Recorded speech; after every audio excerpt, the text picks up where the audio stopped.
More than 3,200 households have slept in temporary accommodation in hotels and motels since the crisis hit. Wendy was one of them. It was nice, it was clean and tidy, they were really nice people there, but it was difficult because you can't have your own things. Wendy suffers from physical and mental health challenges and spent nearly 2 months in a hotel.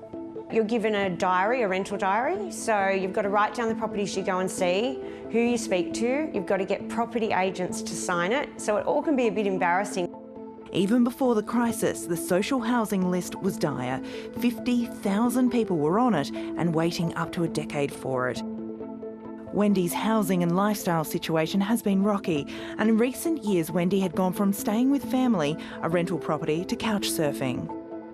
When you have nowhere to live, there's no stability, you don't even have a chance of going and studying and maybe making something of yourself again and going back to work. How's your week been? With the help of a caseworker, she's been given a 2-year lease under a program announced in June called Together Home. So far, 300 residents have been housed and supported under the scheme.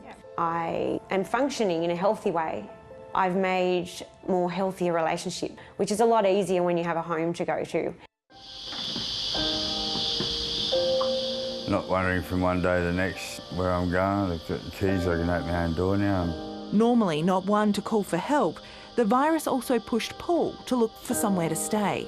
You know, I had mates' wives on the phone crying and saying to me they really wanted to help me, but they just can't risk it.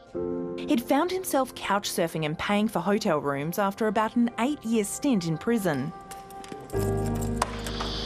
The Navy veteran says he was about to start treatment for his PTSD when COVID hit, and says finding a place like this was near impossible.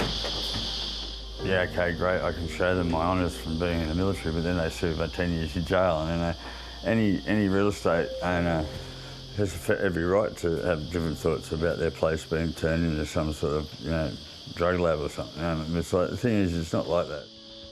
Now with a more permanent address, Paul has reconnected with consistent PTSD supports.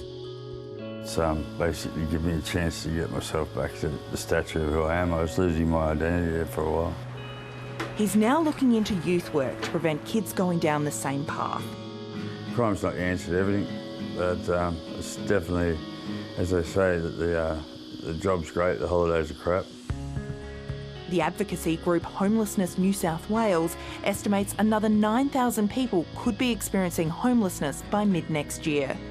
And while this housing program has been welcomed, the CEO says the private rental market cannot be the long-term solution to homelessness.